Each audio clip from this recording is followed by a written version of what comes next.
Okay,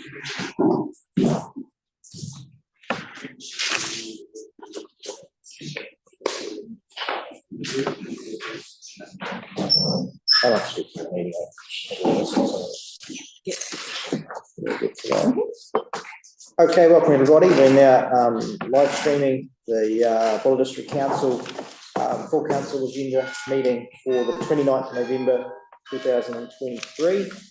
We have a presentation to be in the public part from Maddox Manawatu, who has been my tuia mentee doing the tuia program throughout the year.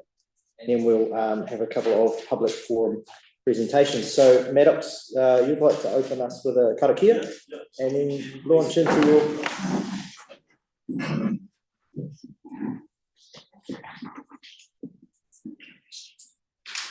Kia ora te marimo, kia whakapapapona me te moana, hei huarahi mā tātou I te rangi nei, aroha atu, aroha mai, tātou ia tātou katoa, uie, tāi ki.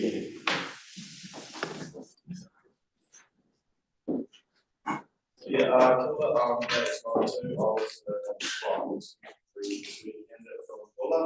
I'm just going to talk about what Tuia is, how it was for me, and yeah, so I'll just start with so Kia te tapai o tōna ki te mai ko ai tō te ao, ko takatio te waka, ko takahanga te marae, ko Māsi kuri te hapu, ko ngā tahu te iwi, ko Maddox te kuhi mua, ko kai kaura au nei rāti kia katoa.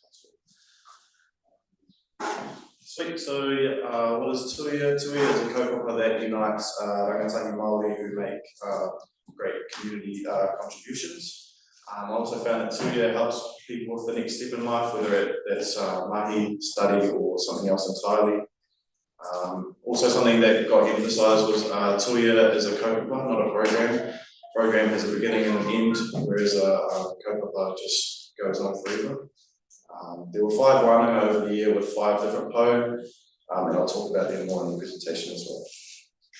So the first wānanga was Tuia I Runga. Tuia I Runga was held at Mangatoa Marae in the Ngāti Maniapoto region outside Hamilton. Tuia I Runga meaning to weave above and weave into the knowledge of our tipuna. Having the knowledge and whakapapa of our tipuna enables us to create a pathway for our mpupuna to come. This wānanga was also about the overview of the year and how Tuia is going to look. We visited significant places to Ngā Tangata or Ngāti Maniapoto, including Tukuna Te Roemata, the beginning of Kingitanga, Orako, a local battle site, and Rangiawhia Church. Tuia I Raro. Tuia I Raro was held at Tāhiki Marae in the Ngāti Hinirangi region. Tuia I Raro meaning to weave below and weaving into the whenua. Tuia I Raro is all about sustaining our whenua and how our ancestors used the whenua to their advantage back in the day and how Te Taiao is so important in Te Ao Māori. There were many activities over this wānanga, including making rongoa, there was waka ama, there was a Scion Centre visit as well, and we got to make taonga kūroro. Taonga kūroro is like Māori instruments that mimic the sounds of birds. I really enjoyed it. This was probably my favourite one because it was mainly all about the outdoors.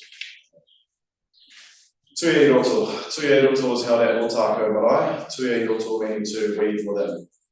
It's all about looking at ourselves and making deeper connections with our tuia peers. The main activity was we each had like a 10-minute time slot to talk about who we are, what we do in our community, where we come from, and all that. This one was definitely quite heavy because there was some very personal information shared, but also very rewarding because it got me to connect with my tuia peers on a more personal level.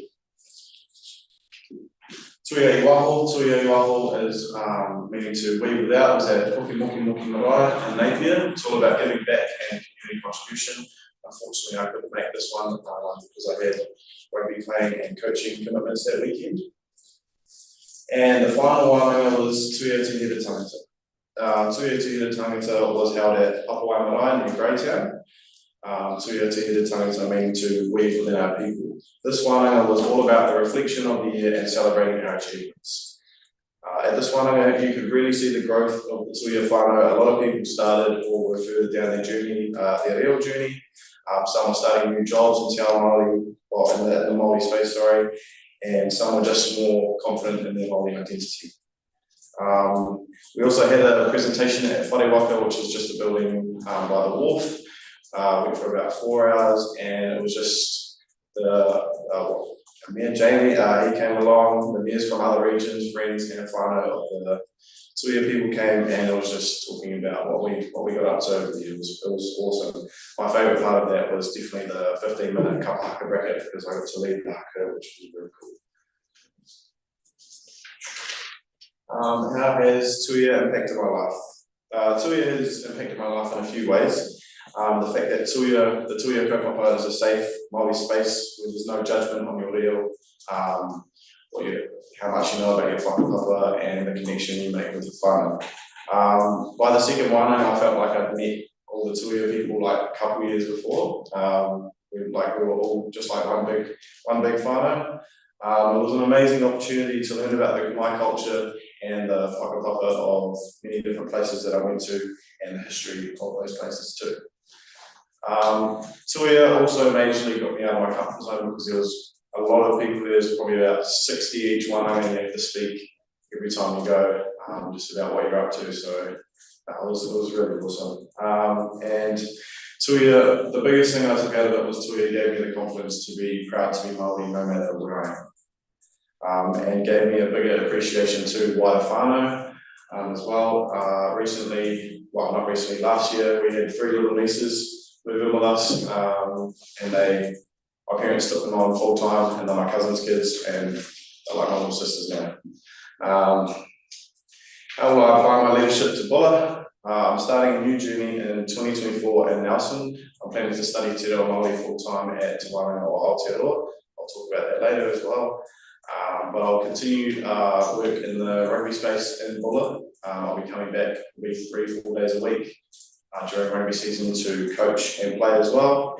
There was also like a benchmark of 100 hours community service with the Tuia kaupapa, and I felt that I definitely exceeded that. All the days off coaching, weekends off coaching, rugby trips, had lunchtime haka practices at the Bulla High School that I had to run. Our under 16 team, which is only one of the under 16 Bulla South Island tournament team, had 4 trainings a week over our campaign. That was pretty big. And I felt that my community mahi was also recognised at the Bulla Civic Awards, getting the Rangatahi Leader Award and Volunteer of the Year at Bulla Rugby Awards as well. And these are some of the teams that we coached this year as well, including like the first 15, the under 15s team. It's a big year. I'm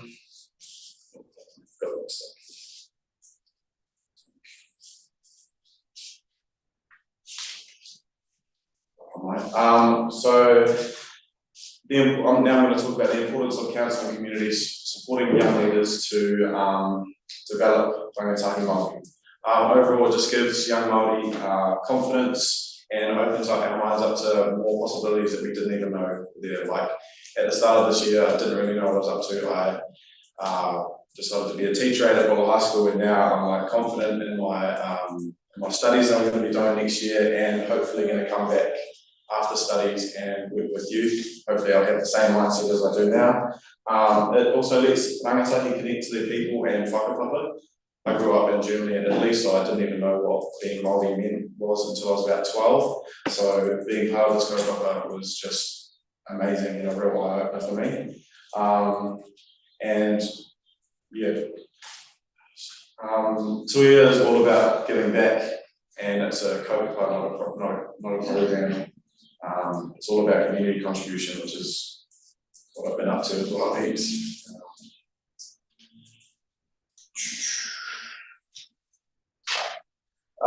My perspective as a male rangatahi Māori in the Bulla region. Sometimes it can be a struggle to be Māori here, because as you guys know, there isn't much, I guess, Māoriness in the Bulla region, like other regions. The closest marae is Aruhura, whereas if you go to like Napier, there's a marae a couple of streets down, there'll be another one. And, yeah. There's also not that many opportunities for Māori to connect with their whakapapa and tikuna, and little pathways to study Māori on the coast, hence why unfortunately I'm moving away next year to Nelson to study Te Reo full time. I also really encourage you guys as council to keep sending rangatahi on Tuia as well, just because it really gave me that confidence boost I needed to study next year, and it's just real beneficial in my learning. So where to now? As I said earlier, I applied to do a level 3 or 4 Te Reo Māori course full immersion at Te Wānanga o Aotearoa. And I'm really looking forward to it. Planning to come back to the sport, as I said, after studies, hopefully to work with youth, whether that's at high school or at Whalareka as a youth worker maybe. I'm just going to see how next year goes and then build from there. And lastly, I just wanted to say, Ngāmi kia ora koutou. Tuia has been an amazing opportunity for me and I've really enjoyed it. It's been an awesome experience to be part of the kaupapa, and I know lots of money, hard work and time's going from you guys for me to go away on these trips and really enjoy it. And it's been a real big stepping stone in my little journey and discovering myself as a young Māori. And it also let me meet lots of new people and make lifelong connections all around them too. So yeah, Ngāmi.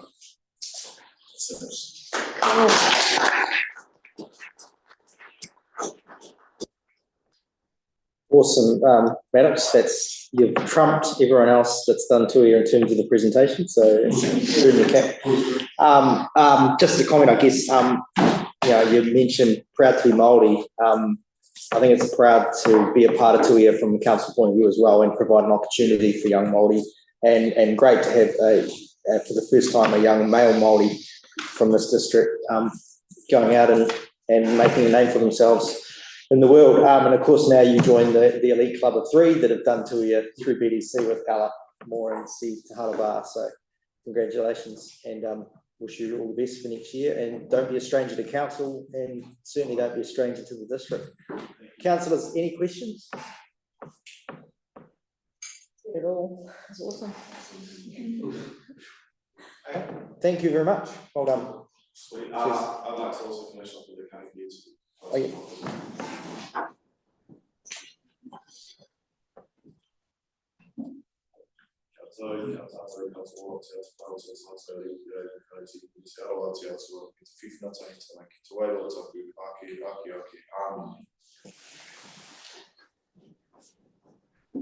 Thank you very much. No, just leave it there. Cool. See you later. Okay, so we now go to public forum, and the first speaker is Craig Finlay. Welcome, Craig. Feel free to stand or sit if you want to pull a chair. Good afternoon, everyone. My name is Craig Finlay. Together with my wife, we run the Punakaiki Beach Camp. My son runs the region motor camp as well, so it's sort of like a little carrot. Punakaiki Beach Camp is a full district council facility with land tenure held by the Department of Conservation. By the running of the camp at least starting 16th of November 2013. We've just come up to past the 10-year anniversary of that date. The camp's mission statement is Kiwi camping at its best, providing a high quality camping and recreational experience. We worked really hard carrying out that mission since we've been managing the camp, and it's grown and strengthened. We get outstanding reviews online and in tourism publications and from tour operators. However, over time, the camp's infrastructure and facilities have fallen significantly behind the standards of other comparable camping grounds. In order to stay current and ensure the long-term sustainability of the camp, significant retrofits, new construction, and deferred maintenance outside the lease agreement are vital. Our ability to making changes to the camp are compounded by the lease term. Time is too short to affect changes economically. Uncertainties around climate change and unforeseeable climate events could result in camping being closed prior to the lease term ending, and planning changes under the new district plan. The combination of these factors and no clear mandate from councils to any scheduled renovations or improvements to the camp makes it imperative that all parties to come together for common good to achieve the best possible future outcomes. We're committed to the ongoing success of the camp and tourism in Punakaiki, Bulla and beyond. We've been actively involved in the local community for the past 20 years. We've added a new office and cabins to the camp and have purchased adjoining freehold land that will be developed for the benefit of the camp and tourism. We also put a lot of time into a master plan for developing the beach camp over the next 50 years. We think the window of opportunity to proceed with the recommendations outlined in the master plan are limited because as time passes, the perceived or actual pressure from coastal inundation will bring into question the level of investment and commitment needed.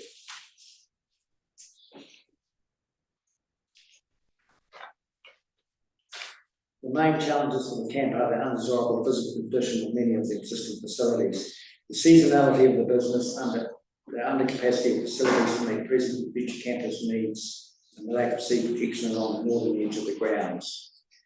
It's essential that camp stays competitive and that a comprehensive overhaul is undertaken to bring it into the future for coming generations of campers and other guests. We believe this can only be achieved through the camp into a groundless situation. The master plan documents the current state of the camp's physical resources, identifies aspects currently working well, and future challenges we're likely to face.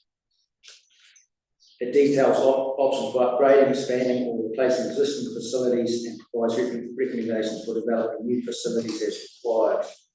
It includes an investigation of existing conditions of the camp, understanding of the camp's business programs, and programming targets for the next 50 years, and a demonstration of how these targets might be met with a combination of existing buildings and facility upgrades, expansion or replacement, and new facilities as deemed necessary to meet the vision and long-term plan of the camp.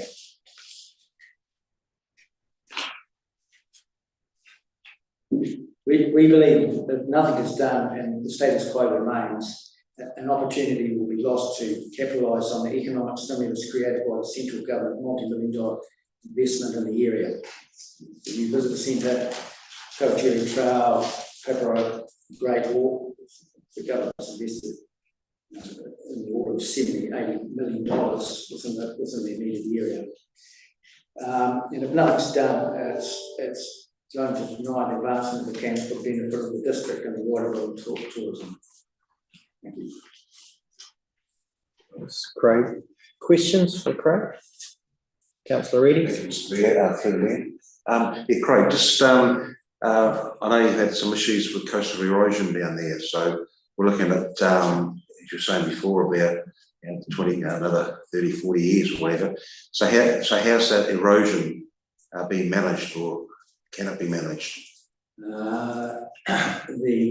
There's only, when the seawall was put in at Punakaiki, it was meant to wrap around the front like it is, and then all the way to the bridge. So there's one section yet to put in, and the regional council are going to, in the process of designing a new seawall for along that edge. So then that will make the whole township secure in terms of that, and we'll just keep bolstering it up and see how it goes. Any other questions? Councillor Howard?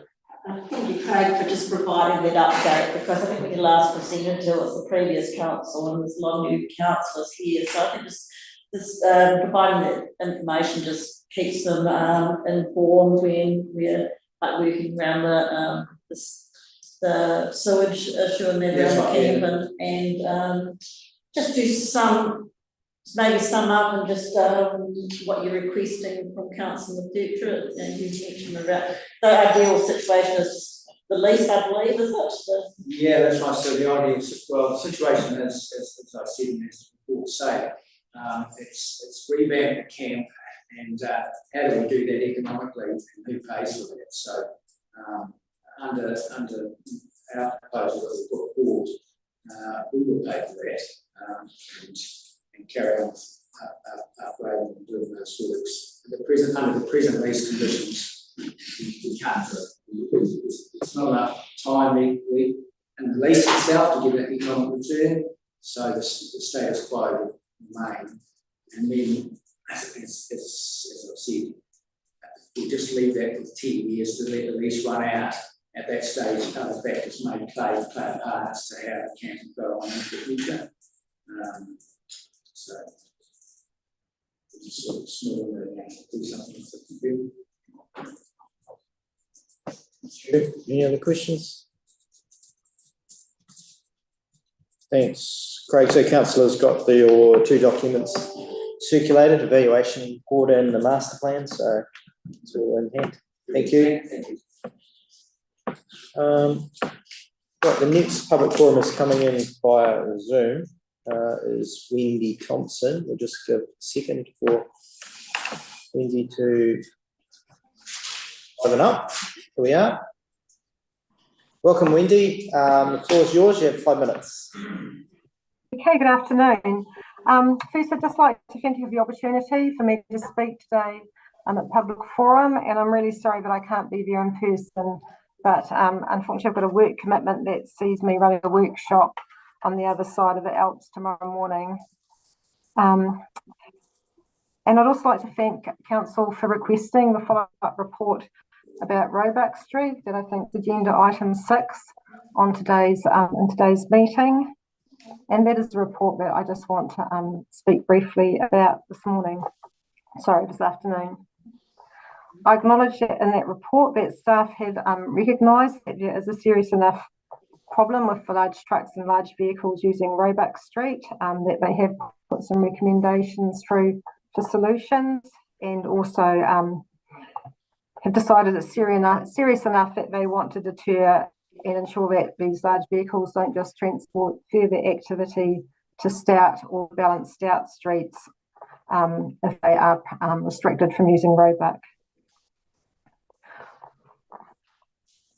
Previously, I've been to council, I've been to meetings, and I've been to annual plan submissions, and you may remember me from my appearance in May, and talked about the impact that these large trucks have on the residents of Roebuck Street. And that includes the noise that they have as they travel down, the vibration, and the intrusive size. I've also talked about things like the other users of that area, especially associated with the Westport domain. Looking through the report that we have in front of us, I note that the road safety issues that have been raised in the report, and that's at point 4.2. Don't have to read that out. I'm sure that you will read it yourself. I just want to point out that these aren't just issues that I've dreamt up, that they are also issues that have been raised by Mike Duff in the past, and also by Ian Hunter, who was the engineer that came and looked at the situation and spoke with Ben Wishart after the meeting that was held in May. I think that was sort of late June, July, and he raised all of those 3 issues as safety concerns around the trucks using our area. I note that in one of the appendixes, there's discussion about the road condition on the day that Alan Neal inspected the street. He viewed the surface and made some commentary around the condition of the road. But I just want to note that, that there have been some major works on our street since the floods hit in July 21. These started with some major pipe work done on what looked like a main at the corner of the intersection of Menzies and Roebuck. There was a huge hole there for quite some time while some very large pipes were replaced. We've had sinkholes caused by broken pipes along the road, and some of those have been sealed over, patched over several times and reappeared. And more recently, there's been subsidence on the curb, on the inside curb of the Menzies Street bend as you approach the main highway. So there have been issues with the road surface, and I suspect with the water infrastructure underneath over time.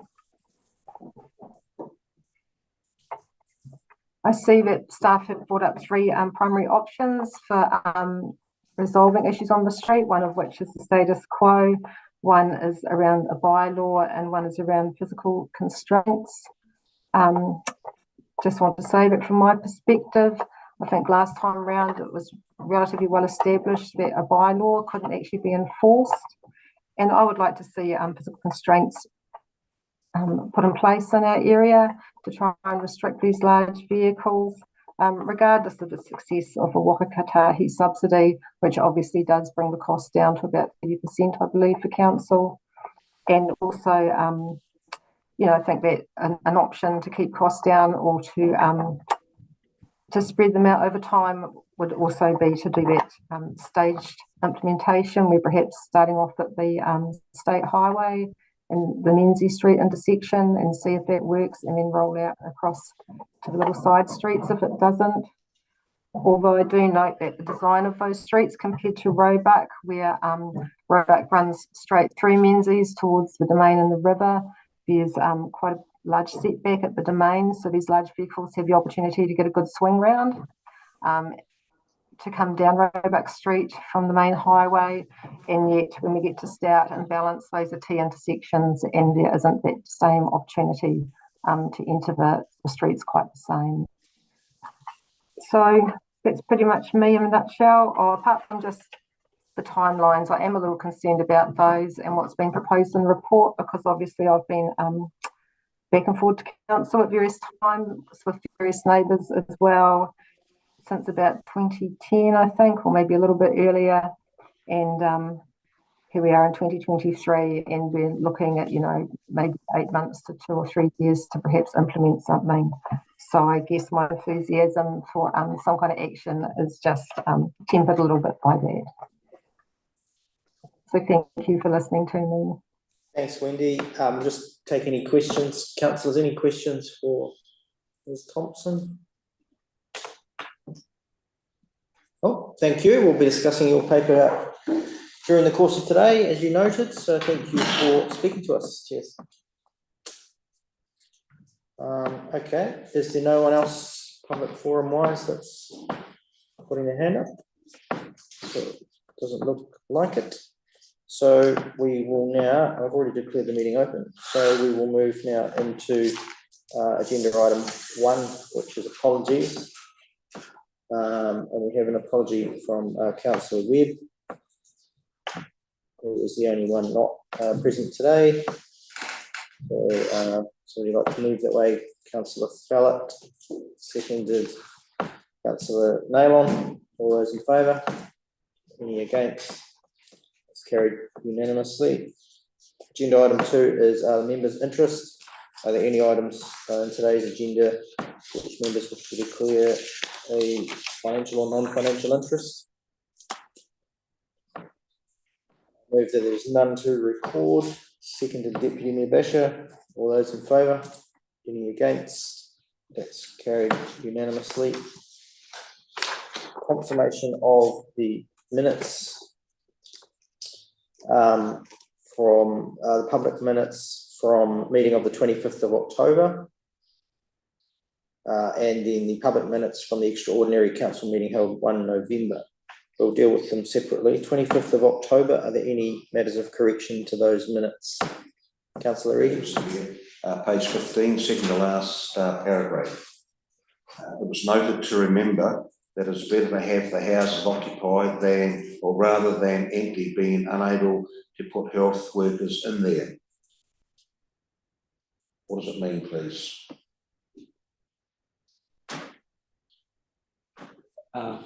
Through you, Mr. Chair. If I recall, that discussion related to a question that was raised from the table around health worker shortage in Bulla, and whether or not we could direct market to those health workers, and the comment is therefore responding to that, saying it's actually about trying to fill the houses rather than leave them open for health workers that may or may not appear.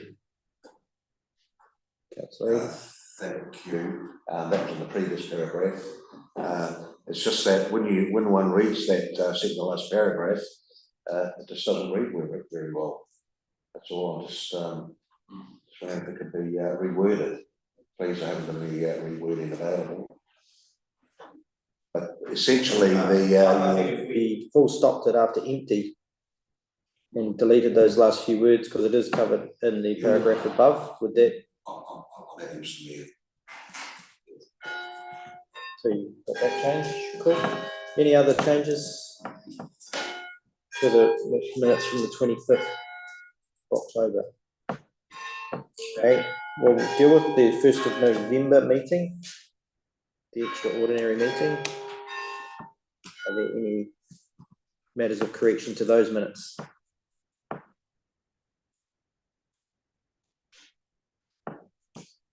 Okay, Councillor Reedy. Move both sets. Noting the correction. Seconded, Councillor O'Keefe. Any further discussion? All those in favour? Any against? That's unanimous. Thank you. Okay, action point list, agenda item number 4. We have 2 items on there.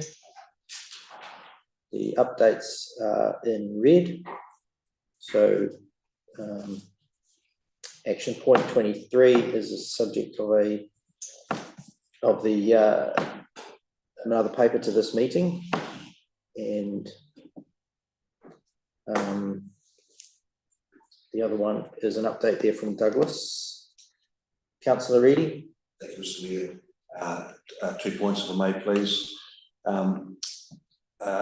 Design and costings, etc. program works to come back to council, along with a report on what ratepayer funding has gone into the camp. I haven't seen the along with a report yet. Yes. Mr. Marshall. We have actually provided a number of reports on this matter. Most financial matters probably late 22, early 2023, and the key issue then became the disposal and treatment process, which is where we're now reporting back in terms of funding, which was reported about 2 or 3 months ago from the CEO of funding.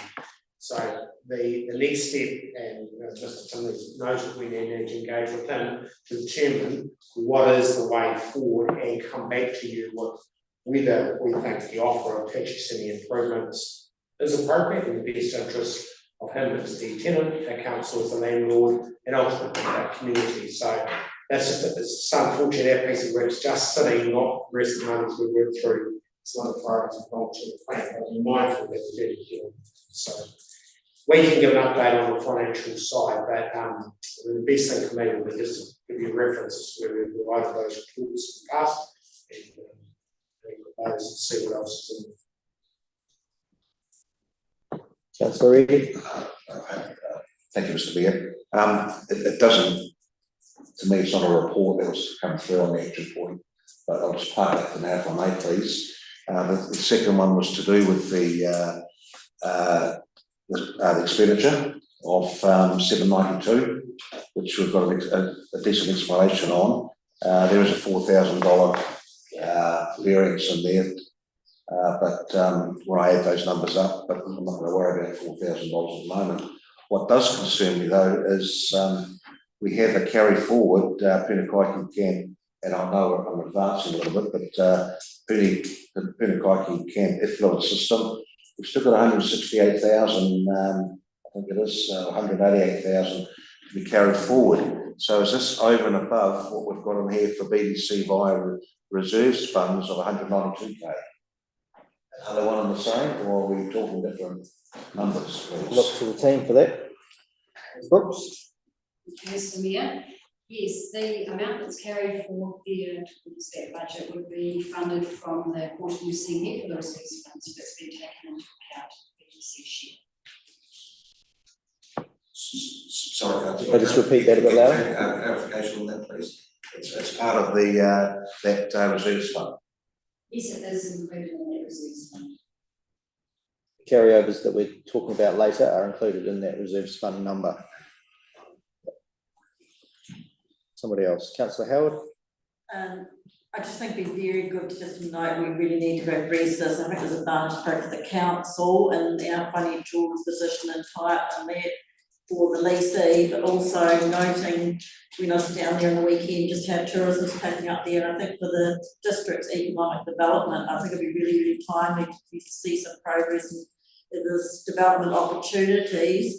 We should really be encouraging them. Yep. So is there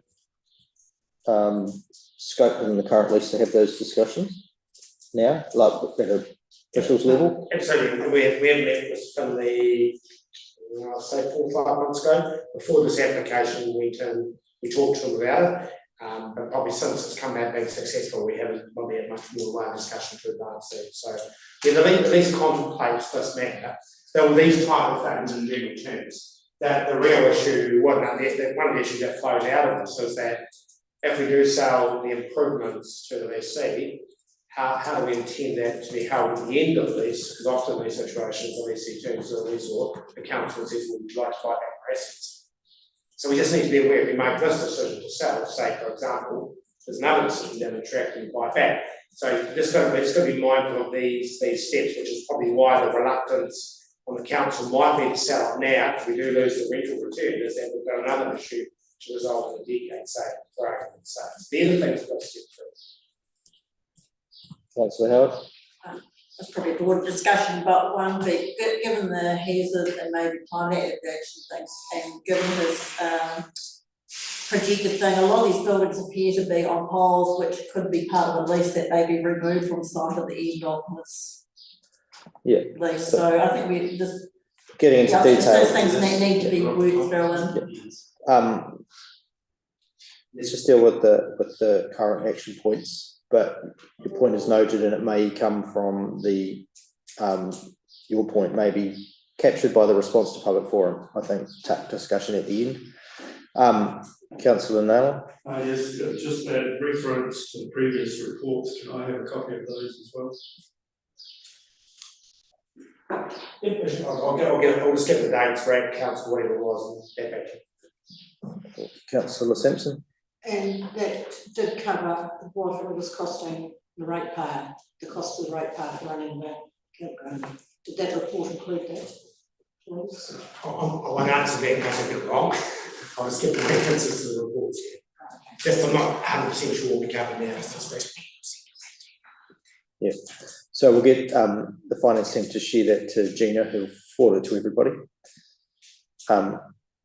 Okay, so I am proposing then that both of these action points are completed. We'll do that next month, I guess. Yeah, it looks like they're coming to completion.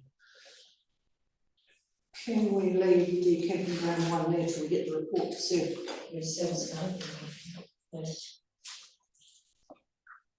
Yeah, I don't think we're removing today, but I think I'm probably just noting that next month will be, I imagine we'll be removing these. Okay, good discussion on the action points. Somebody like to move that we've received them? Is that what we're asking for? Yep. Moved Councillor Weston, seconded Councillor Grafton. All those in favour? Any against? That's carried unanimously. Okay, agenda item 5 is the annual report, Westport Airport Authority. And that is to adopt for the year ending 30 June 2023 annual report. Are there any, we'll take that as read, is there any questions on that report? Councillor Reedy, and then I'll... Thank you, Mr. Chair, Mr. Mayor.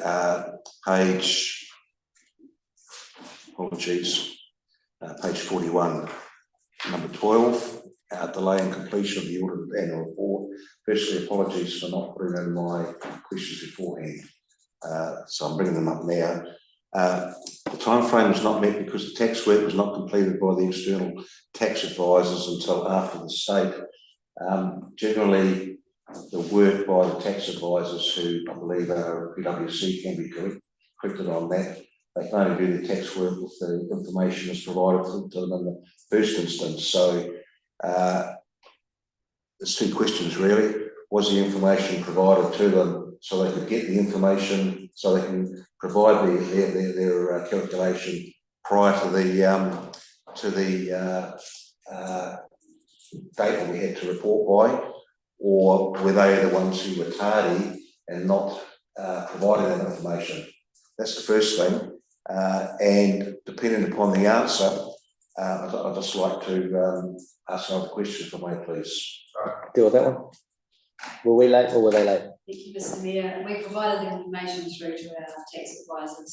They had some delays. Thank you. Second question,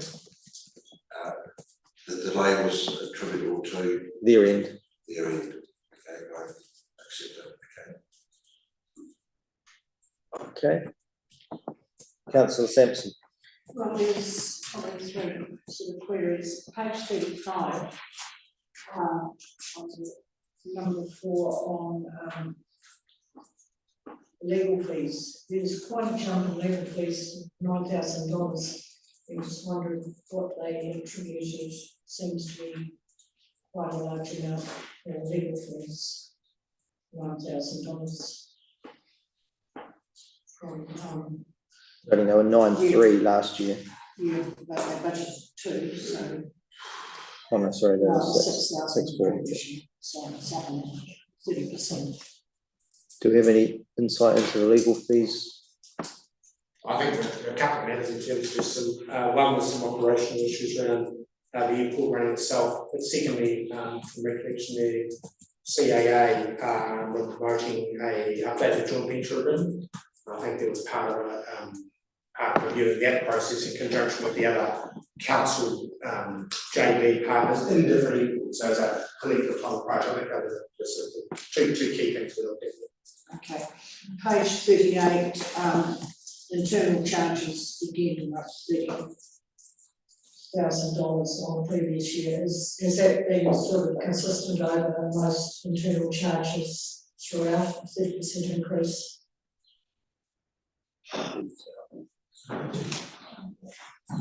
Brooks? Could I please seek clarification? 30% increase in the internal charges. 30,000. Yeah, 30,000.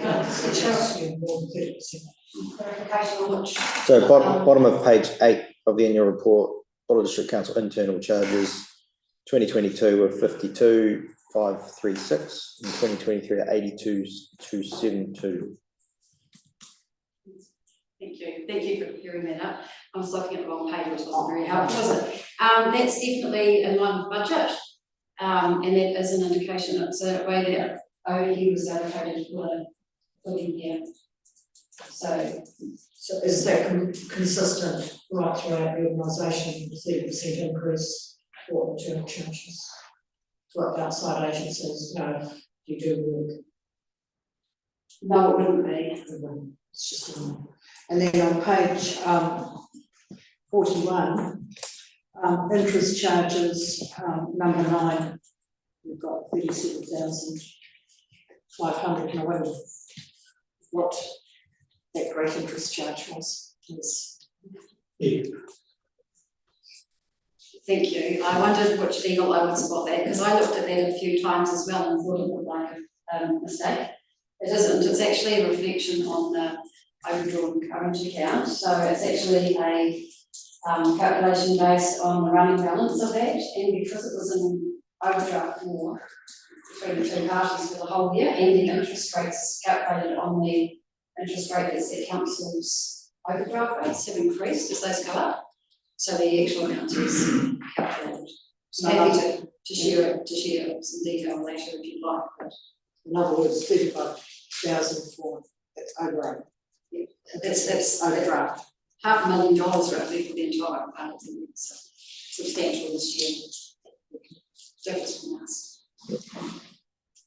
Thank you. Okay. Any other questions on that? Councillor Reedy? Just one quick one off the make, please, Mr. Mayor. In terms of interest charges, they from the bank or internal charge? Internal interest charge or bank? Internal.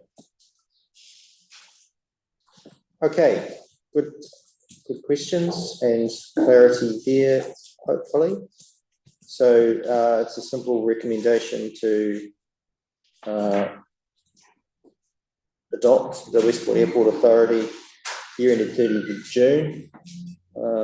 As the signatory to the letter, it'd be better if somebody else moved that if they're feeling so inclined. Deputy Mayor Basher seconded. Was that you, Councillor Naylor? Yep, seconded Councillor Naylor. All those in favour? Any against? That's carried unanimously. Thank you. Okay, we go on to agenda item 6, which was the subject of Ms. Thompson's public forum. Again, the report is quite comprehensive, I believe, and this has been talked about at council before. I do have one question to probably Mike, Duff, or Eric, I'm not sure. Regards the data, so the setting of a bylaw, my understanding is you need to be able to identify the problem you're trying to control by that. So we've certainly heard that from residents. So anecdotally, if you like, but the road count doesn't support that, and neither does the road condition assessment support that. So is there a risk here that we're creating a bylaw for something we can't quantify as a problem that we're trying to manage? And if we go down that road with this one, then is there not a whole number of residential streets around town that could raise similar things? And again, other than residents' concerns, you know, the science may or may not back that up. Is that a risk to us if we would go down the bylaw route? Happy to, Mike. Yeah, through the chair, well, certainly the legal advice pertains to just that. As bylaws get put out by councils, they need to have sound reason, because they can have both supporting and opposing feedback. The traffic count data to date is as reported. It's higher than some places, but in line with others. I've continued to ask the staff to focus on gaining further data for Roebuck Street, Menzies, Scout, in that area, compare it to other places. Yes, it's like any other bylaw, we have good reason to put it forward. Anecdotally, you're right. I mean, just to speak the fact that we're still speaking about this calibrated council to date, would suggest that there is a ongoing shortcutting through Menzies, Roebuck and Scout. The data will be a big part of that time. The second part of your question, Mr. Chair, is precedent setting for other locations around the district, and the paper speaks to that too, because that yes, likewise, if the bylaw approach is followed as recommended, then certainly precedent setting for other places may also have residents saying, well, what that mean? The same can be said for traffic build-out measures. You know, it's at the end of the day, other places may also say, what about this location? And staff advice would be that we take each and every location on its own merits and investigate and come up with appropriate solutions. Stay on your feet, because I omitted to invite you to add anything to your paper that wasn't included in the paper before I started asking questions. So is there anything you want to talk through about the paper before we open it up to broader questions? Yeah, that's kind, and thanks for the opportunity. I mean, in effect, the paper reads for itself. It really looks to bring to a conclusion today where we go with Roebuck, South and Menzies. As councillors know, we have heard on a variety of occasions about certainly about the speech of residents out there and their feelings. And the paper really brings it through to 3 key scenarios that can be chosen today. One is the status quo, as we continue to advocate for transport operators. And I must admit, I feel we've done really well in that. We've got the vast majority of our transport operators on site. Scenario 2 is where we build some built infrastructure, but it needs to be noted the built infrastructure will be designed so that things such as refuse trucks, rubbish trucks, fire trucks, those size of trucks can still navigate through there. So that means that any other truck that size can continue to navigate through there with no legal redress in our toolkit to stop that. That leads us to scenario 3, which is taking the legal bylaw review route. And as it's noted in the paper, the legal bylaw needs to be reviewed in 10 years, and it's up for review within the next 2 years. Okay. Questions, councillors? Okay. Yep, Councillor Nolan. Ms. Thompson said that in May it was voiced to her that the bylaw couldn't be enforced, but now we're saying that it can be enforced. what's the? Yeah, so through the chair, certainly right throughout May, June and July, as Ms Thompson said in the public forum, we've engaged quite a lot with her and Mr Wishart, particularly with the aim of making sure that all of our signs were in place and correct, and we've certainly done so. At that stage, there was also some further research done about what bylaw powers we have and who administers bylaws. So it stands to reason that if bylaws are put in place across the district, bylaws are only effective if there's a level of compliance monitoring. And as the paper states, compliance monitoring within the BDC council team does come at a direct cost and a draw on resources. The further legal review that has been gained from FDM, Richmond branch, does speak to if the bylaw was established that the New Zealand Police can also have an element of enforcement. Mind you, the same resource draw that is applicable to us as BDC is certainly New Zealand Police as well. However, the current point would be that a bylaw would provide at least some ability to do legal compliance if needed. Councillor Howard, was it? Yep. I was going to bring up the point that you raised, but supplementary to that, I've just got page 59.16.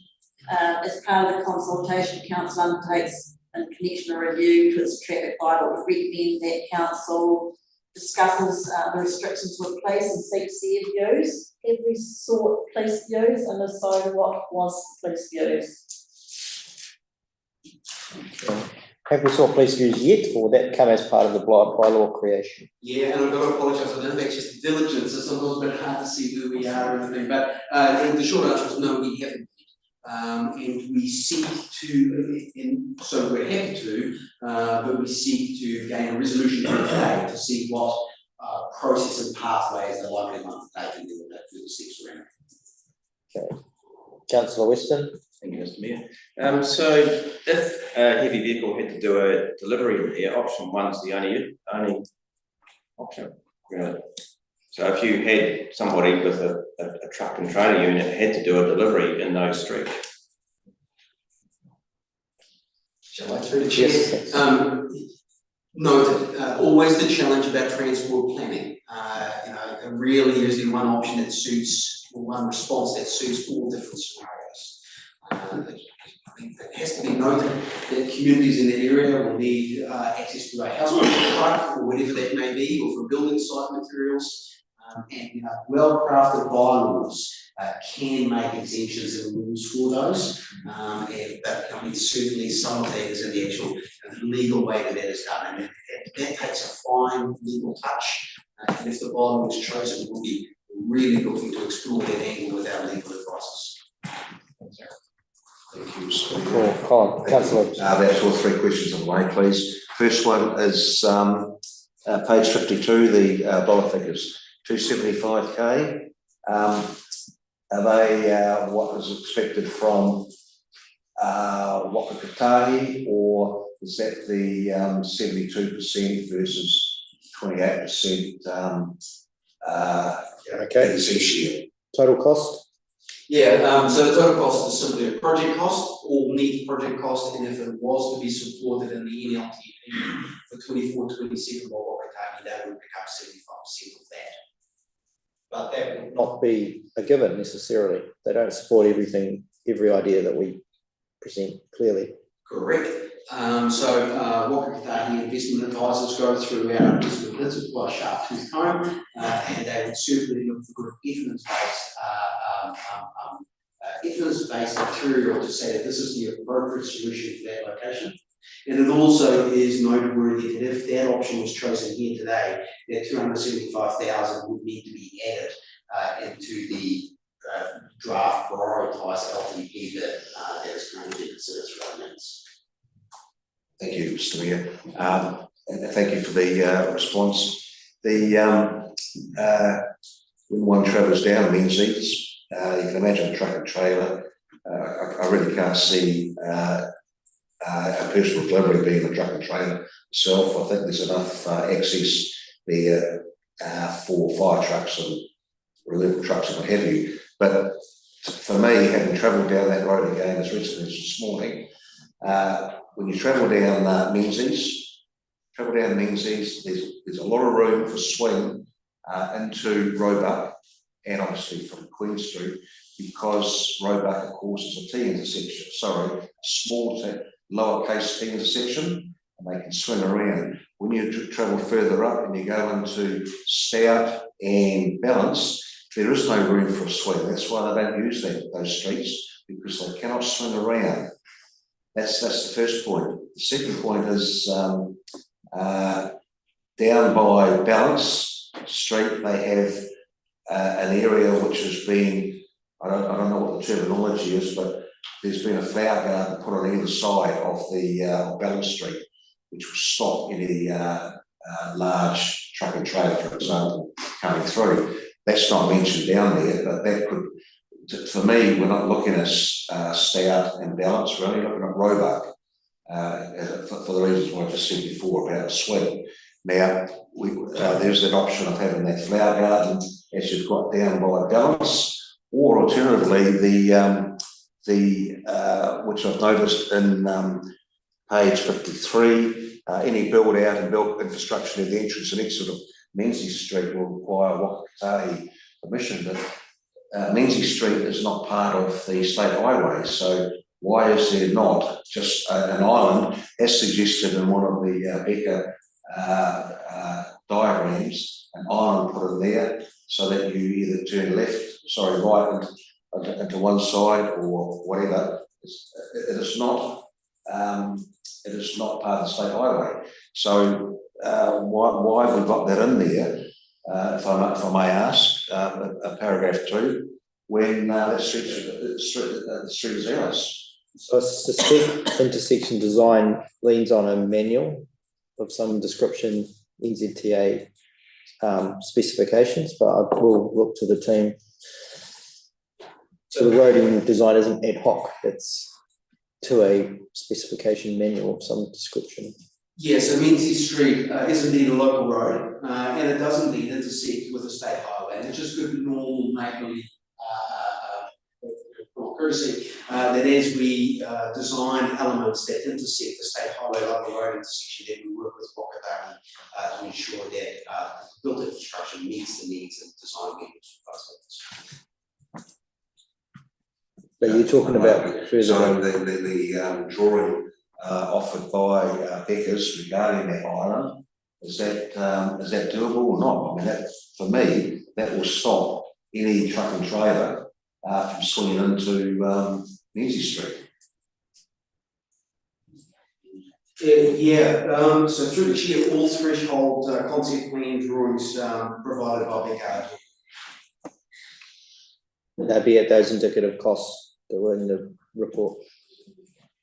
Yes, through the chair, and that has been costed indicatively by Becker through the table in the report, noting, as the report states as well, that there can be a sequenced approach to undertaking the construction, and if a sequenced approach to undertaking construction is taken, there would be a reduction within USQA project management and fees and charges. But there is no, sorry, Mr. Mayor, there is no costing for the island on Menzies. Am I correct in saying that or not? We're only looking at costings for on Menzies with intersections with Roebuck, Balance and Stout. Does that cover an island at the interface with the state highway? Yeah, so and just to refer through diligent to the page number, but effectively it's in section 6 of the report. There is a table, and you'll note that the state highway 67 Menzies Street design considerations are costed $65,000, which is more than the other 3, and incorporates the island and the build out. I'd have to return back to Becker to get that itemised as to which one of the 2 elements of that drawing would be a cost. Yep, it is the first one on the table. Councillor Naylor. Thanks, Mr. Mayor. This has been around for a while, quite a while actually, and I think we really need to do something about it today. It seems like the contact the staff have had with the big transport firms has worked to a certain degree, and I think that endorsing option 3 will help the situation to no end. And so I'd like to move that we endorse option 3. Okay, do we have a seconder? Seconded councillor Sampson. Would you like to move number 1 as well? Noting the report? Yeah. Okay, so moved councillor Nail and seconded councillor Sampson that council 1 notes the report and attachments, and 2 endorse option 3 to proceed with amending the existing traffic bylaw to legally restrict heavy vehicle usage of the Roebuck Street, Menzies Street, Stout Street and Balance Street area. Moved to Nail and seconded Sampson. Is there any further debate required on that? Can I ask a good question? Yes, you have not asked one, so I will. Is there a rough estimate of the cost of that, developing? $10,000 I think was mentioned in the report for a bit of public consultation. That can be done, and we're obliged to review the bylaw anyway. Is that what I read from the report? And so this will be incorporated into work that needs to happen anyway. Okay, it's been moved and seconded. All those in favour? Any against? Against, the motion is carried. Thank you, and thank you team for your information, and councillors, we will debate on that. Okay, agenda item 7 is the Buller District Council multi-year projects funding report. I will look to the finance team to talk us through this before we open it up for any questions. Thank you, Richard. This is the annual report that's been mentioned risk and audit, and then asked to come to council for a couple of matters. What might be causing some question might relate to a couple of the buildings, so maybe I'll sort of speak to a couple of questions, may hopefully have one answer and some that might have. So in particular, the challenges with the Brown House upgrade and the civil defence headquarters. They're both quite challenging projects. The budgets have been set a number of years ago trying to look for improvements to both these facilities. But over time, as we've looked into both buildings to see how safe they are in the event of an earthquake, and see where they sit in what's called the MBS or New Building Standard, what we've also found is that the budgets were quite challenged. It's also probably very important to note that the floods in May, July 21 and May 22, also February 22, sorry, have come into the thinking about where funding sits, and I suppose the future of where Westport goes needs to also just be held there as something to be considered. But in essence, the works that need to be done on both buildings, which are still subject to a final report to come to the council, we're firmly of the view that we're going to just have to park the budgets we've got here, complete some key components, particularly in Brown House, relating to the switchboard, which has been completed, and then some heating and cooling issues. But really, as staff, we think it's only just to put on hold those, particularly those 2 key building projects, report to you, and then go through the long-term plan process as to what might be a more appropriate funding allocation to be fair. I just want to start both buildings do meet the minimum MBS, which is 34%, so they're seen as safe, they're not seen as dangerous buildings, but clearly things need to be considered about creating something for a long-term position. So on those 2 matters, which were probably the ones that we discussed most at the school committee, happy to take any questions on the balance of the just want to highlight the reference in yellow, apologise for of course for the confusion. That should have been a bit more false and say reports yet to come on those 2 projects. Right. Questions? Councillor Reedy. Thank you, Mr. Mayor. There's actually 2 points to this adoption. One is accepting that we're going to stop 2 CapEx projects that were previously approved. We can't just adopt something which is buried in the report. And the second one is the actual dollars that are, or the projects that are being carried forward. And the grandstand in Victoria Square, that was earthquake strengthened back in 2017, 2018, according to the insurance spreadsheet that we had. I would have thought the civil defence building behind the behind the grandstand would have been upgraded at the same time. So just see, especially the fact that I think players use downstairs to access the grandstand, access the change rooms and what have you. So I'm unsure as to why we have this item on page 70. As already recommended, the remaining budgets for civil defence headquarters also carried over. That'll be stopped, but I'm not even sure why we are strengthening, say, that building when it should already have been built, strengthened. That's the first point. It comes back to what I'm saying before, though, about the how can I put it? Us stopping a previously approved CapEx item. We need to approve that, I believe. The other one is, yes, I have gone back to what we did this time last year, in fact, December last year, where we carried forward some budgets, and rather than take up people's time, I'll probably some email if I can later. But Mokanui is one example where we're talking about easement. It's in here twice. We carried it forward last year, and now we're being asked to carry it forward again. Why aren't these? Why haven't these some of these items been progressed during 22-23? It's got me lost.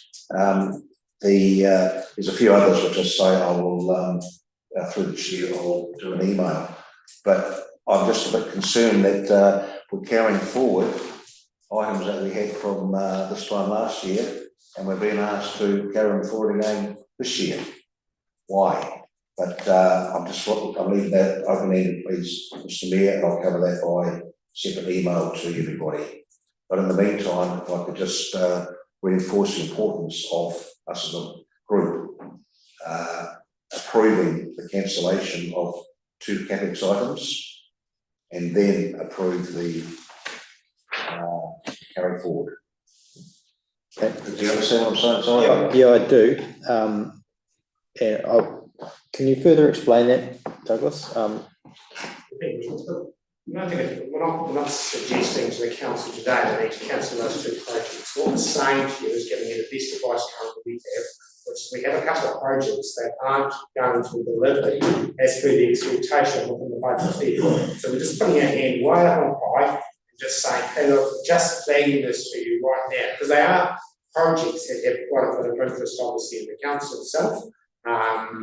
Staff and understanding out here, their main workplace is to work in, and the other one is the issue around the POC on top of the grandstand. So yeah, we're not formally saying no, stop it. We're just flagging yes, we're likely to stop that. You just have to wait, unfortunately, until you get the final reports, which we can put to you for your final decision making. Yes, we might be getting ahead of the game in terms of saying it's only a small amount we need to complete these reports based on what our staff here is. The reality is that is all we get through in spending in the balance of the 23-24 financial year. So therefore, going through a long-term plan process, which will start in July 24 through to 30 June 2034, is where the majority of that would occur. So it's not going to materially change our ability to deliver that project. If as council you say, no, get on with it, we'll just find the budget and make it work. We're just, as I say, giving you some early information that's going to be on hold. This is hopefully more just a process where we're very clear which projects we're carrying from June 23, sorry, to July 23.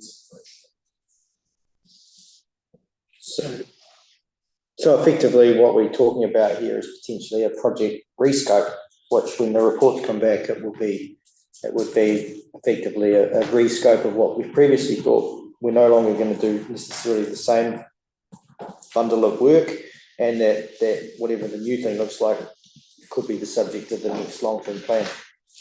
I think that's a very succinct way of saying, Your Worship. We just, as I say, we're trying to be prudent here and give the best information that's available to you, as opposed to headlong continuing speeding on a project with fixed slots and questions about which way it should go.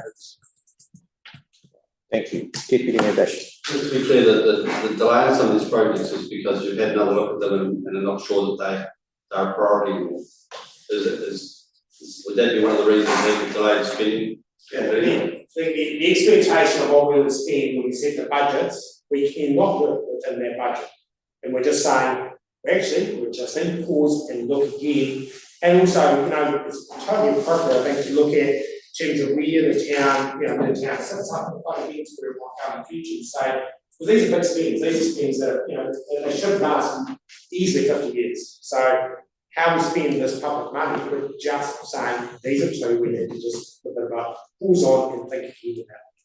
Remembering these budgets were set just before the 2021 floods, so we have had quite a lot happen from when last council made the assumption and the community were consulted on. I think given the water that's gone under the bridge, for want of a better word, since then, it's not unreasonable that there's potentially a reprioritisation of some of that different appetite, completely different environment.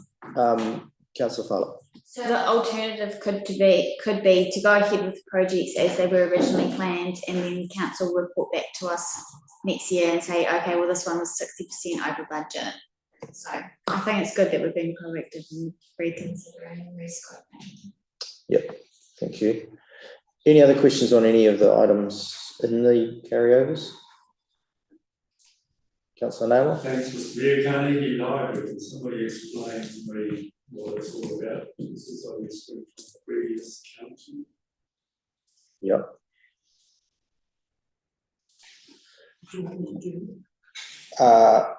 I'll go to the building team first. Mr. Duff.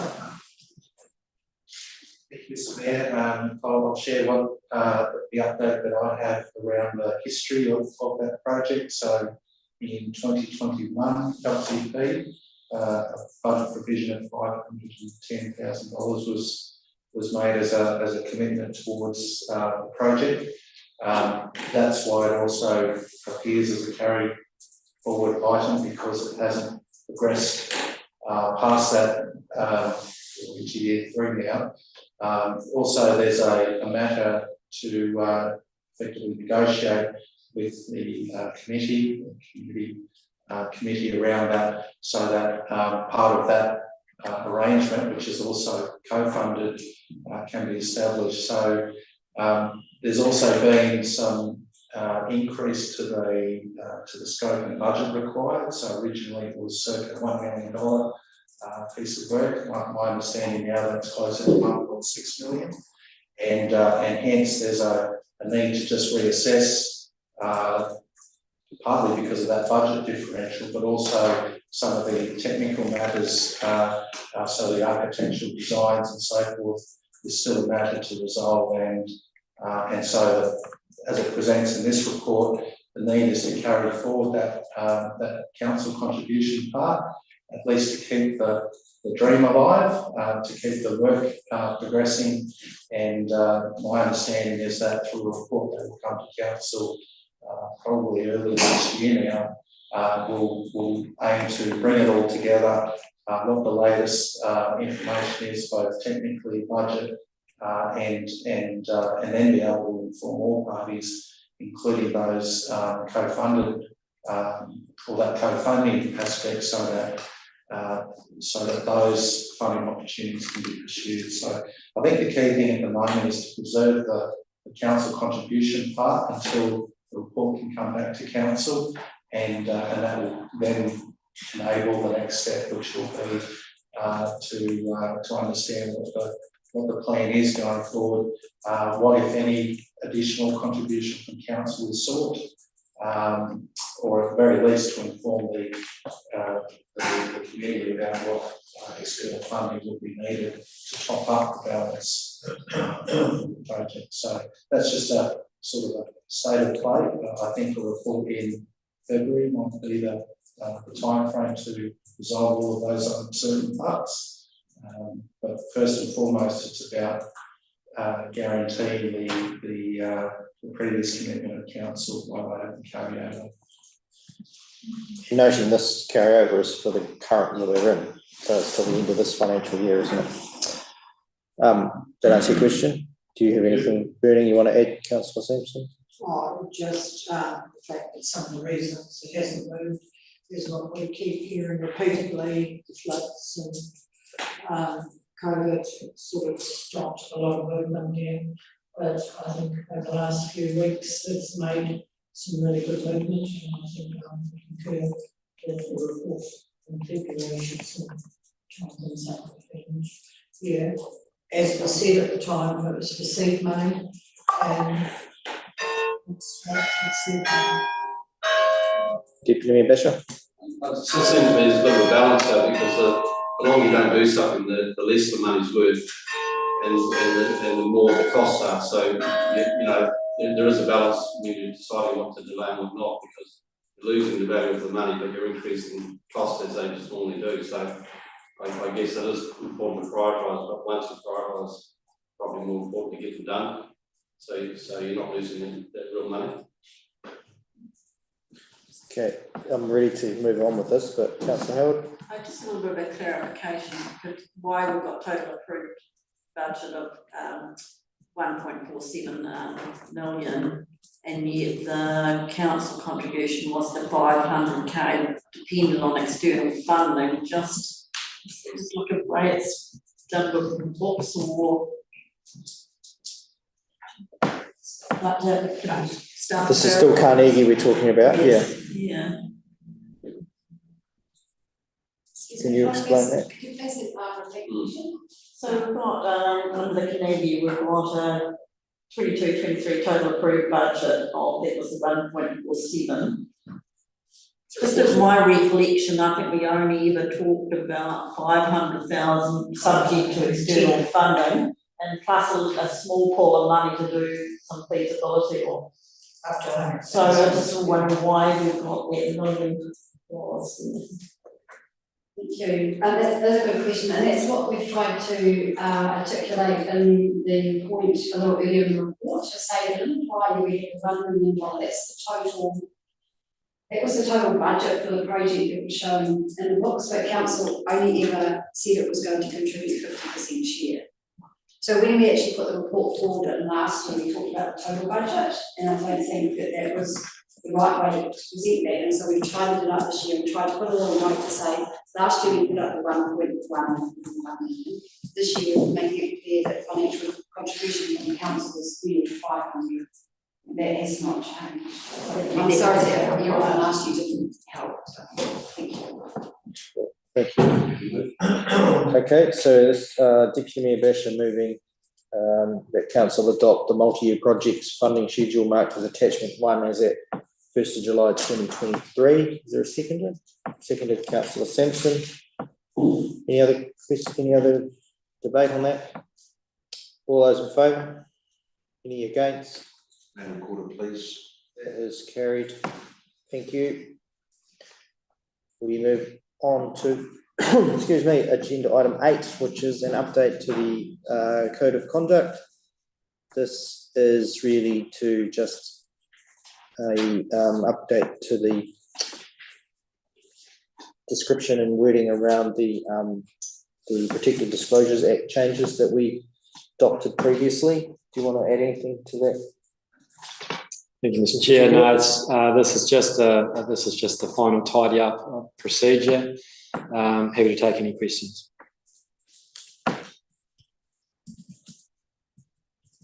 So I'll move. Moved councillor Naylon, seconded councillor Howard. Any further debate? All those in favour? Any against? That's carried unanimously. Thank you. Agenda item 9 is the LGNZ special general meeting. So this is a special general meeting called by LGNZ, of which we are a member, to approve their position paper. The attachment regarding that was in your resource centre folder, quite a comprehensive document around what that is.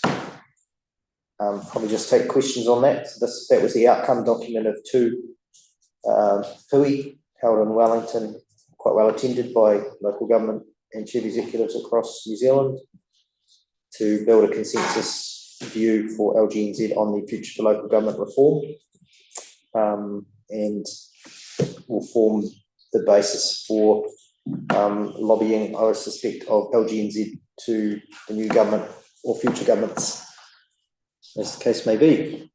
Any questions on that? Councillor Reedy? Please, if I may, Mr Mayor, just page 106, 2.2, confirm the 3 delegates to attend the SGM. I know there's yourself, Mr Mayor, the CEO. Who was the 3rd delegate? Do you want to speak to that? There isn't one. That's the idea of the meeting. Through you, Mr Chair, like the purpose of today and this recommendation is for you to delegate 3 members of council. It would not be the chief executive, it would be 3 members of the council. So if you're proposing that the mayor would be one, you would also need to identify 2 other councillors to take that vote. So just a question on that though, because at the AGM we don't do that. We have them, the others are just alternates. So I vote all 3 votes. You don't necessarily need 3 people to vote 1 vote each, do you? Based on what we have in terms of the votes and delegates, we do have 3 delegates that can attend to put 3 votes together. If you wish to be given all 3, that's a decision for this council. It's just not clear on that particular recommendation, that's all, Mr Mayor. And I'm just seeking clarification. And maybe a reword. I think we'll get to that. We'll that's noted. We'll let's reword 2 then. Well, are you nominating me to be the delegate, Mr Reedy? I'm nominating you, and I believe, if I may say, when you mentioned the AGM, I think we gave you the 3 votes plus an alternative if you weren't able to make it. I believe it was Deputy Mayor or sorry, maybe Councillor Howard might have been another one, but I am nominating you for the 3. I'm just trying to gauge the mood of the room as to whether we are right to change that resolution, how it's worded, that's all. Is that how we wanting to do it? I understand this meeting will be electronically attended, so it's not like we're all getting on a plane to Wellington. The question I had was proxy votes are allowed then. That you can do the 3 votes. You can do 3 votes, because I think it be proxy votes. Attachment, through you, Chair, attachment 2 identifies the votes and delegates. And I believe that will give you, if you allocate the proxy votes to the mayor as well, then I think you can move that way. Ultimately, it comes for the council. You have 3 votes that'll be counted in the mix of all the votes across the councils. However you choose to get there, whether it's three individuals and 1 vote each, or 1 individual and 3 votes each, I think you can make that determination today. Okay, let's deal with questions on the rest of it. Is there any other questions? Councillor Nolan, you were indicating something before? No? Okay, so let's start at the top. Council received the Local Government New Zealand Special General Meeting Future Local Government Position Paper Report. I'll move that way. Seconded Councillor Reedy. All those in favour? Any against? That's carried. Okay, so I'm suggesting, or Councillor Reedy on behalf, I'm suggesting some wording you might want to approve, that the council confirm the mayor to attend, is delegated to attend the special general meeting 11th of December and delegated to vote as per council resolutions.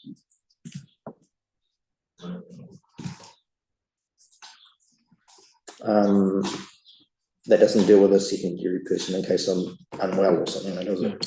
Can do another one. So what are our resolutions? That's the next point down, where we provide some feedback. So hang on, I just need to reword that again then. Council confirm the mayor to attend the special general meeting, 11th of December, and Deputy Mayor, Deputy Mayor as the alternate to vote as per council resolutions. You okay with that? Councillor Reedy? If I may, Mr. Mayor, it's very similar to the one we had for that, for the AGM. If we could just bring that one back up again, I mean, it's the same thing. Well, Can you explain to us what happened at the AGM? Did you do all the votes or did Yeah. some of the other delegates? you were with me, weren't you? But there was literally two people there, but it's one piece of paper, how you vote, wasn't it? Yeah. And so when it goes into the cooker, it says the spreadsheet or whatever gives us 3 votes to whatever's Paul said. So as worded, it's delegating it to me and Deputy Mayor to vote as per council resolutions. You okay? Moved, Reedy, seconded, nail on. All those in favour? Any against? That's carried unanimously. Okay, now the debate that the council provide feedback on the Local Government New Zealand's position document attached for the delegates to vote on at the special general meeting. So this is where I invite feedback. And again, I'm not sure, and I look to the Chief Executive, have we had, I don't know how the voting will be taken at. So this will be either all in or all out, won't it? Okay. So really this question is, does this council support the position document as attached or not?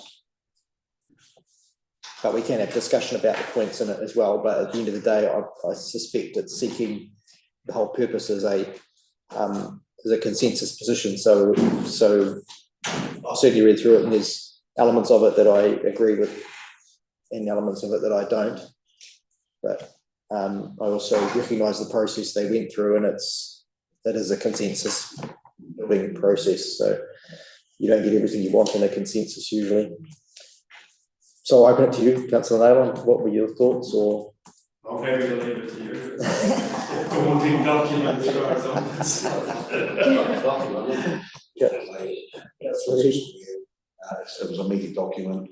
There's things in there, coming in there, which I agree with, like you, and question mark more than just agree. But the consensus was by the meeting that was held. And either we're going to say yes, we agree with the whole paper, or no, we're not. Yep. So I'm happy to move number 3 as it's written. And you're directing the delegate to vote in favour of or in support of? That's clearly what we need. I'll vote in support of. Okay. So that's moved and seconded that council has provided feedback on the Local Government New Zealand position document and directs the delegate to vote in support of at this special general meeting.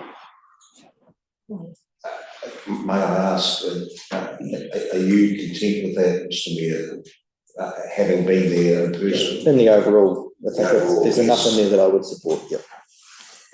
Noting that this is a document that will have multitude of subsequent opportunities to object or not object to various parts, and it's a starter for 10.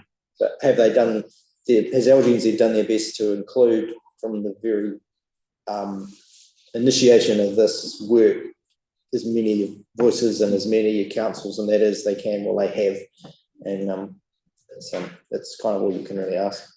So it's been moved and seconded. Councillor Mellon. All those in favour? Any against? That's carried. Thank you. And that final one is the council approve the Mayor and Chief Executive to authorise the registration to the special general meeting. So that's to register for the meeting. Moved Naylon, seconded O'Keefe. All those in favour? Any against? That's carried. Yes, that's fine. It's very clear what the intent was. Okay, the one you've all been waiting for. Never gets old, that does it? Everyone always laughs, and not. agenda item 10 is the Mayor's report. So I will, most of it is how it normally is, apart from the additional resolution there, recommendation there around our participation with the Tuia program. So you had the presentation from Maddox. I think it was, in my opinion, very clear that he's gained a lot from the program. And I'll point out too, I'm not sure if it's covered in my report or not, but that for the last 2 years, Council's Tuia contribution has been fully funded from the Mayor's Task Force for Jobs funding. So effectively is at no cost to ratepayers. In year 1 of the program, it was funded by ratepayers, so there was effectively some fees and things that we paid, but it's now eligible for the MTFJ funding, so that's a pretty good use of that as well for youth, young person development, professional development for people in the community. But other than that, I will talk to a little bit about the Rural and Provincial Conference and just draw your attention to the comments I noted from Mr. Maloney from the Office of the Auditor General around our LTP and the particular focus areas the Auditor General will be taking in terms of audit of long-term plan processes and documents, and their focus on how the document enables the community to have a meaningful input into the long-term plan, and certainly encouraging councils or requiring councils really to be very clear and honest with their community around things like infrastructure backlogs and challenges, and not trying to diminish the challenge that poses to council. That was probably, and that's a theme you'll see coming through in our long-term plan, and I guess that's just another piece of evidence around why that's being mentioned by our staff and things as well. It's clearly a focus area of our auditors.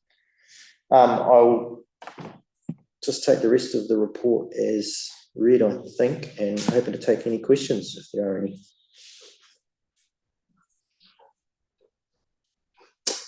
Deputy Mayor. Not so much a question, but I would like to acknowledge what Maddox has done in our school community, and of course everyone's going to take him as well.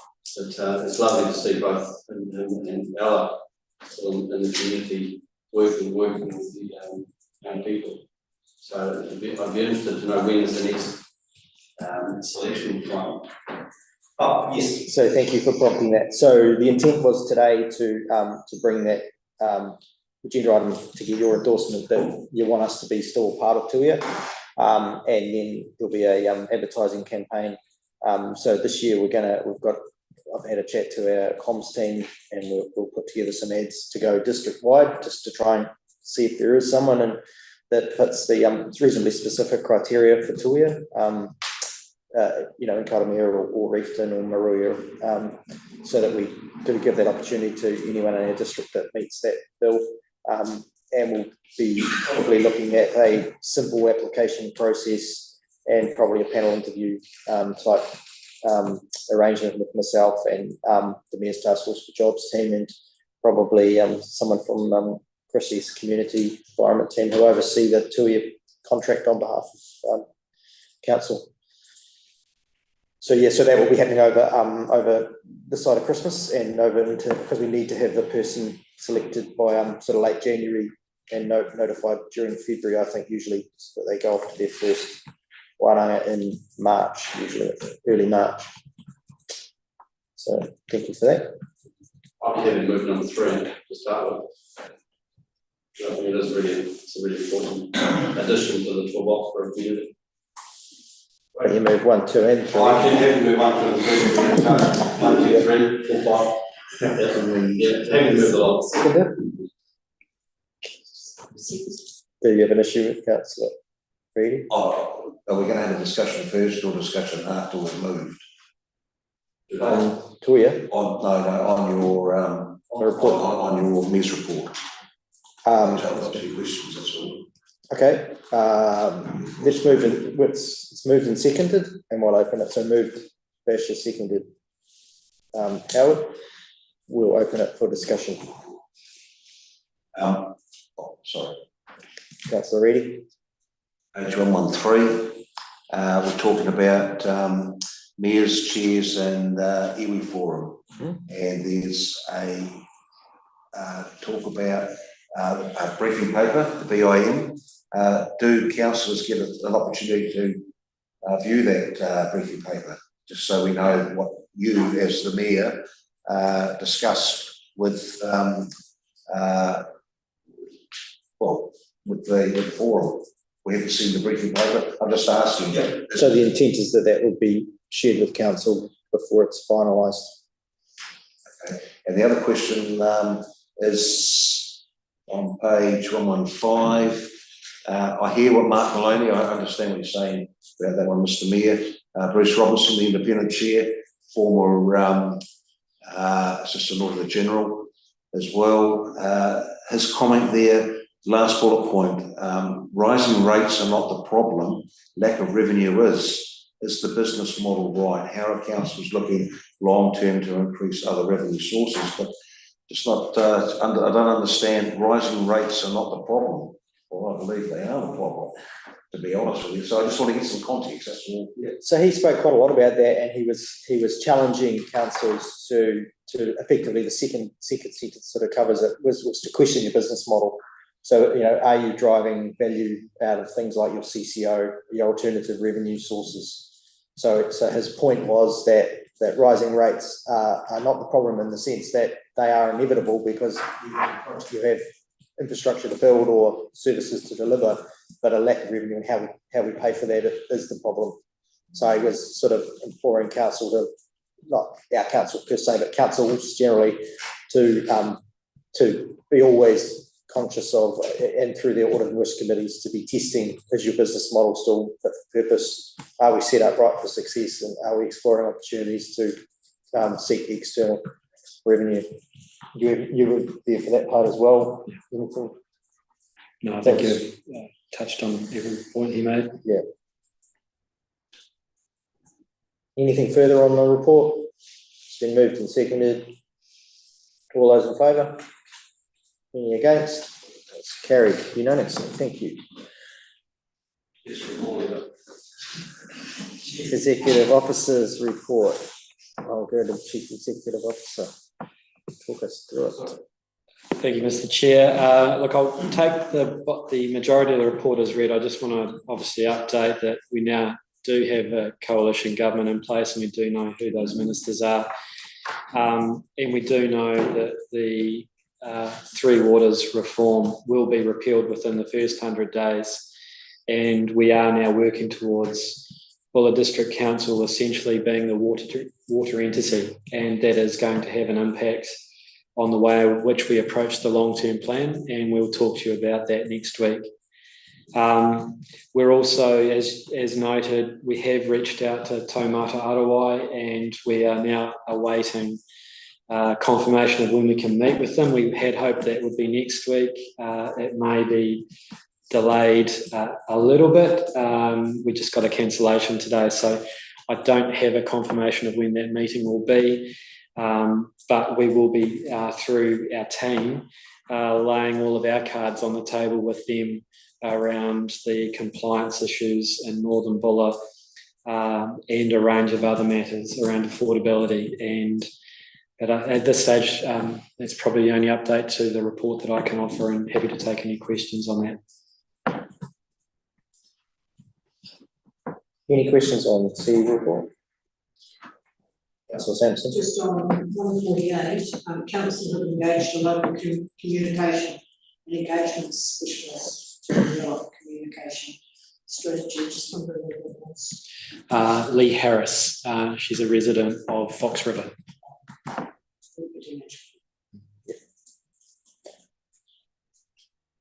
I'll just add slightly to Steve's comments around the new government. So obviously now we do know who ministers are, so we are clearly the West Coast briefing to ministers will be targeted as a regional approach, but we are exploring and discussing direct approaches from this council as well around some key issues. We want to just write to the relevant minister and poke our head above the parapet and let you know we're here. So that's underway in terms of our thinking. Particularly pleasing to see the Provincial Growth Fund, or a version of Regional Development Fund, of 1.2 billion. And we have no idea yet how that will be administered or delivered, but that concept was well deployed in Bulla last time, and so we'll certainly be looking to rapidly build those appropriate relationships and see where we can land some money there. I think there's secret in that. It will be a very long line of councils looking for similar things, so it'll be selling that compelling argument that you'll have to work on. So, Deputy, moving the Chief Executive's report we received. Seconded, Councillor O'Keefe. All those in favour?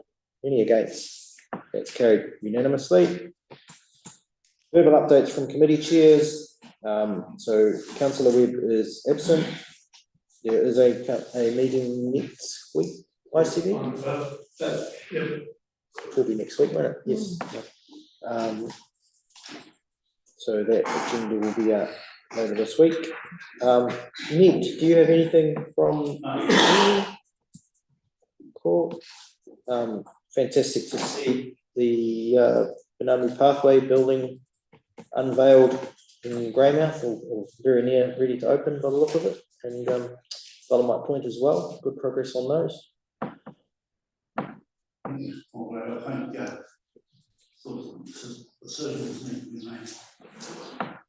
Right.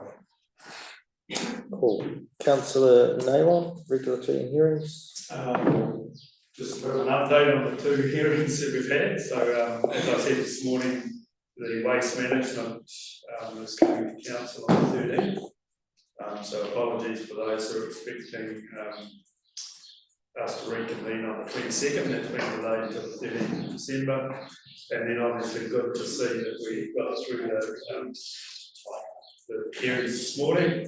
Thanks to all those that participated, and thanks to the councillors. We've got a resolution now to go to the council meeting on the 13th. Still a bit of further information to come on that day regarding the legality of property and household, but other than that, I think people will be pleased that we can pass that at next month's meeting.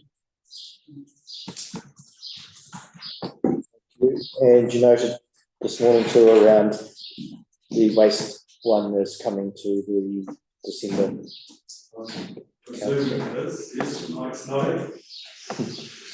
December full council, isn't it? It's not going to be another regulatory. Full council. Thank you. Any questions for Councillor Lane? Good. Community Environment Services Committee, Councillor Howard. So community engagement has begun for the climate education project. So on Sunday there was visits to Melbourne and Carter Street to Punakaiki. We had really good engagement at Knockwaw and Punakaiki, and we'll probably do another session at Carter's with better publicity. Coming up next month there will be visits to Karamea, Mokanui and Reefton. So Karamea is going to be Monday the 11th of December, Mokanui the 12th of December, and Reefton on the 13th of December. We also sort of discussed over the weekend and maybe considering doing a display at the AP show, maybe a window display. There was good collaboration with the regional council who were presenting on the Tea Club TV plan around the hazard maps update. We did make it clear though there were 2 distinct engagements, but it was good to work together. I've shared with everyone the Bulla Heritage Strategy. We've made some considerations on whether that's supported through the long-term plans. I attended the Western Mineral Sands presentation with a visit to the wharf and the mine site, which was a really informative visit. Unfortunately, upcoming regional meetings, destination and I'll change that. Destination Management and Reference Group. The next meeting was cancelled. The Regional Skills Leadership Group conflicts with the next Bulla District Council meeting. But if anyone's got any input into that, they're focusing on reviewing the regional data for older workers.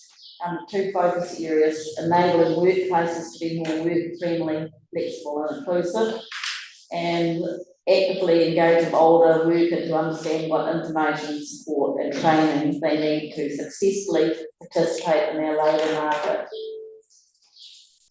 Grants applicants have been informed of the decisions of the creative community and revitalisation grants, and it's pleasing to see many of these projects have begun. The senior housing group met today at 1:30. We're just keen to see this project progress. Site inspections of individual units have begun, and we'll hope to report that successfully next year. And I believe the co-chair's probably got a couple of updates. Oh, just on Canadian, but I think most of that was covered earlier, that over the last 6 weeks, thanks to staff and much better progress, probably best we've had for a long time. So, and I think the report that comes back on February sort of bring that all together. Excellent, thank you. Any questions for either Councillor Noel? Just the Reefton climate change adaptation is on the same day as the council. What time are you looking? I'm not sure. I've only just got the dates so far. I'm sure they're circulated. Right, can you let me know? Yeah. Yep. Any other questions? Okay, moving on. TTPP. Sorry, Keith. Just on the climate adaptation meetings, can you just make sure that the next lot of meetings are really well advertised? Can you feed that back, please? Because that was definitely a massive issue last Sunday. Thanks, Jane. TOPP, Tiopatina Plan. Hearings are progressing. Yeah, hearings are progressing. There's been quite a bit on in the Westport News occasionally, but the RNZ reporting are covering it, obviously, public hearings. And there is the variation to the coastal hazard roadshow thing that you're talking about that's been going around to make sure everyone's getting providing opportunity to provide feedback on the changes there, because there's been some changes where properties that were previously not captured by it now are, and vice versa. So yeah, I'll just point out too that this while the hearings are going on, the commissioners only have the power to make recommendations. So just like in a normal district plan hearing where the council was the authority to accept the recommendations or not, in this case the joint committee decides whether to accept their recommendations or not. So the hearings might not be the end. Oh, yeah, exactly. So they'll make a recommendation. So my understanding is they'll make a recommendation at the end of the whole thing, won't they? So there'll be one lot of a big write-up of recommendations. Yeah. So that could be a year away. Or two. Or two, yeah. Fingers crossed. Okay, thank you. Joint Committee, Westport Rating District. Nothing really to share there other than that I have advocated for a meeting of that committee to be called probably in the new year. I think it's overdue that membership and the community members especially involved there are updated with the work of the Resilient Westport work of both regional and Buller District Council. So that really is in Regional Council's court to call that meeting. They're the administrator and funder of that. Localities. This was fair. I think I reported last time that it was sort of in a bit of a hiatus with the election, and now that we have a new government, there's a little bit of concern that during the campaign, the current or the new Minister of Health was not in favour of localities continuing.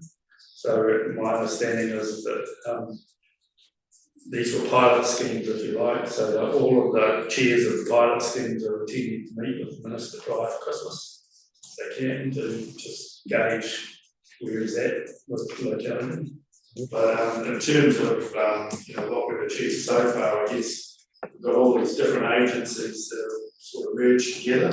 It's the first time that's happened to a lot of people's knowledge in that sector.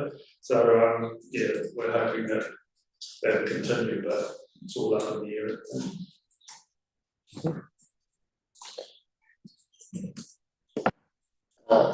Any questions for Graham? Just don't think that's all good. Councillor O'Keefe? Nothing to report from Regional Transport Committee, but I just got an email through. The next meeting is coming up on the 24th of January. So, yep, hopefully I'll find out more information between now and then. Cool. And road safety? Yeah, thank you, Mr. Mayor. Yeah, attended the last meeting for the West Coast Road Safety Committee, very well attended, chaired by Graham out there. And that was on Friday, and also attended the White Ribbon event on Saturday, which was in lieu of the mayor attending, gave a bracing speech. Also rode in on the bike, so we covered all the bases, and a very really nice day overall. Very good. Thank you. No questions. Move that. I'll move that verbal updates from the chairs and council representatives have been received for information. Seconded, Councillor Farlett. All those in favour? Any against? That's carried.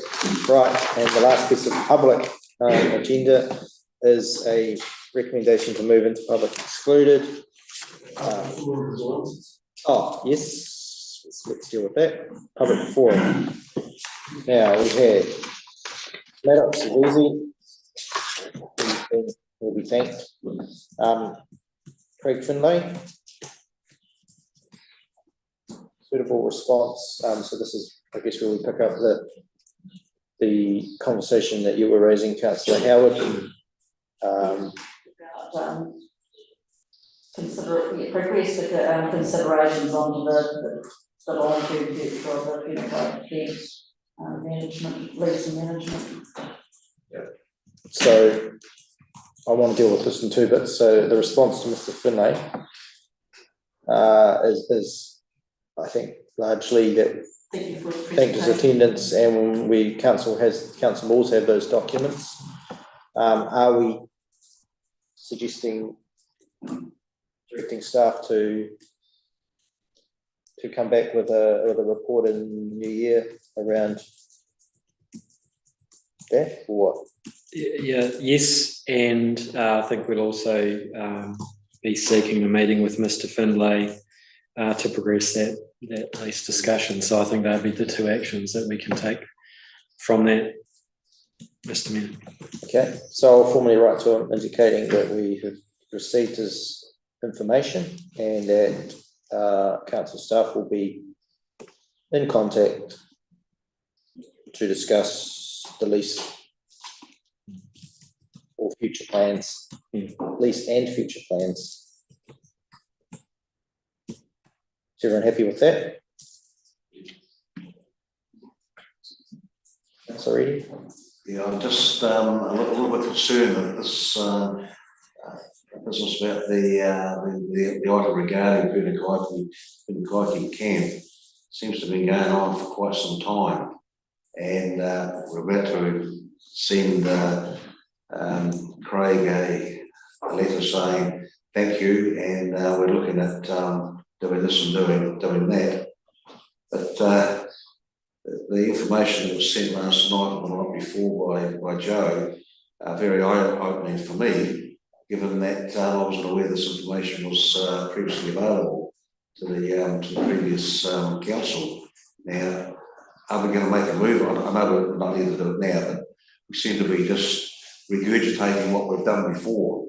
So can we at least give the gentleman something definitive? That's all I'm asking. I don't know how, I'm sorry. I don't know. There's no way forward other than staff to have a discussion with them around what's possible inside his lease, and a paper come back to council eventually. That's not how. Yeah, because any action requires a council resolution and a report to council. Yeah. Flicking information to us meeting. Yeah, exactly. This was just the genesis of next steps.